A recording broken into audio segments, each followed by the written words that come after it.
edition of Stephen Reed's Line News here on Small in Japan, the YouTube channel where we talk about what is big/small in Japan. I am the aforementioned Stephen, and every single day I read Line News, a news aggregation tab on the Line messaging app. Line is, of course, the biggest messaging app in Japan, and it spits out random nonsense news stories for me to read to you every single day on this here little segment. Before we get started, remember to like, subscribe, comment, all that good stuff you usually do on a YouTube video. And, of course, you can find us on Twitter at small_in_Japan. And also at patreon.com/smallinjapan. But we are still working on fixing up all that and getting that all sorted out again. Anyways, today is September 20th, 2022. A typhoon blew through the country this morning, and everything seems to be okay there, because it's not covered at all in today's news stories. Let's get a move on, shall we? So remember, there are 2 rows of fake, well, not fake, but pure nonsensical news stories that aren't actually news. Normally they're just like posts about like what someone posted on Instagram or whatever, or as we've been getting lately, nonsense listicles about like with absolutely no criteria whatsoever about like idols or people who are exactly 100 centimeters tall. Yeah, that's typically what we get today. Let's see what we get today on September 20th. So let's look. Story number 1 is about the funeral for Queen Elizabeth. Yes, the 9-hour-long ordeal or whatever. I fell asleep watching it, actually. Kind of. Not really. I mean, when I say I fell asleep watching it, I literally I needed background noise to fall asleep because I'm permanently scarred as a human being or whatever, and that's what I used to fall asleep to. And when I woke up, it was still going, so take that for what it's worth. Anyway, story number 1 is about how are Prince William's kids taking the death of their great-grandmother. Apparently, according to this article, they have taken it in, and they realize that she is dead. So good on them, I guess. So it's weird because this article, so they have 3 kids, right? Prince William has 3 children. They only mention the 2 boys. They don't mention the actual the girl that was at the funeral. They mentioned the 9-year-old who was at the funeral and the 4-year-old who was not at the funeral, but they don't mention the in-between daughter, Charlotte, I believe. So good on you, Japan. Good on your weird, outdated sexism. I'm using "good on you" a lot for some reason. Maybe it's because I was watching the BBC. Anyways, that's story number 1. Yeah, Japan kind of has a little bit of a weird fixation on, well, not fixation. I think obviously you kind of understand why they are interested in the funeral of Queen Elizabeth, considering that the current Emperor Emeritus is in his late 80s and kind of not in the best health. I think there's a little bit of a window shopping here, and I don't think Japan's funeral, whenever that happens, is ever going to be as big as what happened with Queen Elizabeth, but I'm sure it'll be quite the spectacle in its own right. So more on that when that happens. So let's move on to the second story they give us for the fluff stuff. Fluff stuff, copyright. Anyways, hey Siri, remember to copyright that later. Damn it, all the Siris actually went off. Okay, so story number 2. Darenogare Akami makes a rare TV appearance, and this article is apparently just a summary that tells you all you need to know about what she did on this show. So Darenogare Akemi is she's a hafu, obvious talent. She was pretty big a couple years ago. She's kind of been winding down her TV appearances of late because, according to this article, she's working on producing cosmetic goods and that sort of stuff, and that's where she gets her main income. I say as a motorcycle drives by the apartment. I live on the 4th floor, by the way, but I probably shouldn't have said that because some stalker will come find me. But you can hear like all the cars passing by, like it's like literally next to your window.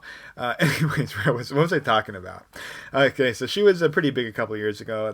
She was one of Akashiya Sanma has a way of kind of pushing certain like cute females who are interesting for terebi, like variety TV shows. So she kind of got that push for a couple years, and then she wound down to start producing beauty products. And she still occasionally makes TV appearances, like she did yesterday, or no, 2 days ago, on a Kaminuma Emiko TV show for Yomiuri Terebi. And on the show, she talked about going to Starbucks. And yeah, I'm really not sure why this is news. This is one of those summaries that we get occasionally as well. That's like one of the 3 varieties of nonsense stories we get. But anyways, Darenogare Akami was on TV a couple days ago, so if you're a huge Darenogare fan, you can go check it out. Apparently she's a bit of a she's really tough to work with, apparently, is what I've heard. I've heard that she's not the easiest collaborator slash you know what I'm saying. So anyways, so let's move on to the second row of fluff stories. Story number 3 is Kiritani Mirei. So she was formerly, Japan likes to boast about this all the time, she was formerly one of the most beautiful faces in the world, according to like People magazine or whatever. But Kiritani Mirei posted a no makeup picture taken apparently by her 2-year-old son, quote unquote. Yeah, she said that her son is recently getting into taking pictures with her phone, and he took a picture of her just as she woke up. And yeah, I'm calling BS on this. I'm pretty sure that if your kid is 2 years old, they aren't going to be able to take a picture as clean as this one is, even if it's quote unquote just as she woke up.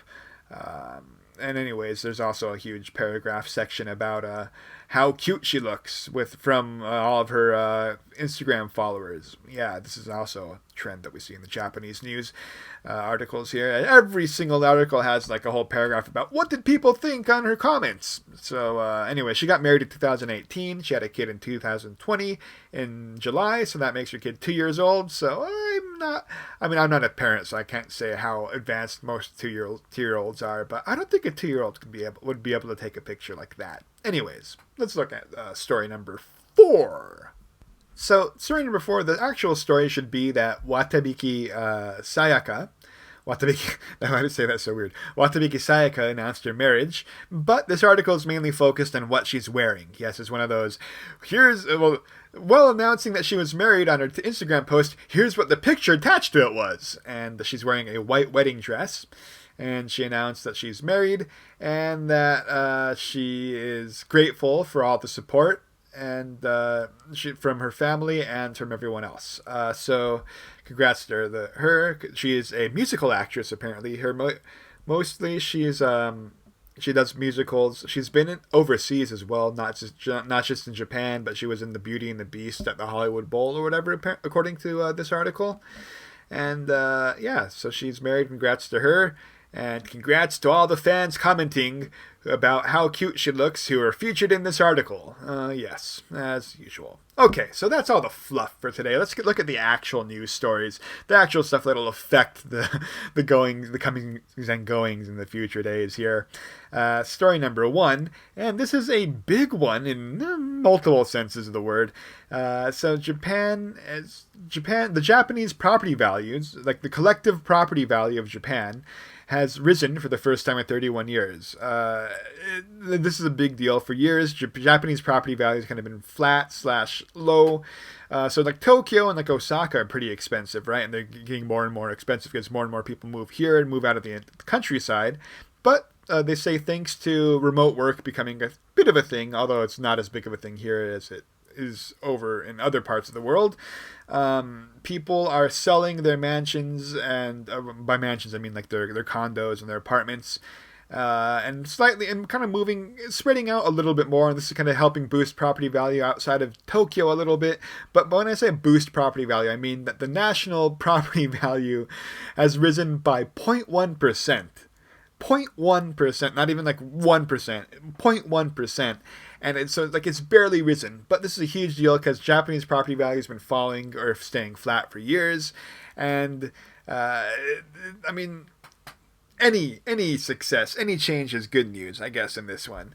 Now, it's probably not really going to stay a thing. 'Cause they're hoping on people coming back with the lowered tourist restrictions. Because right now the Japanese yen is super weak right now, as we've covered in the show.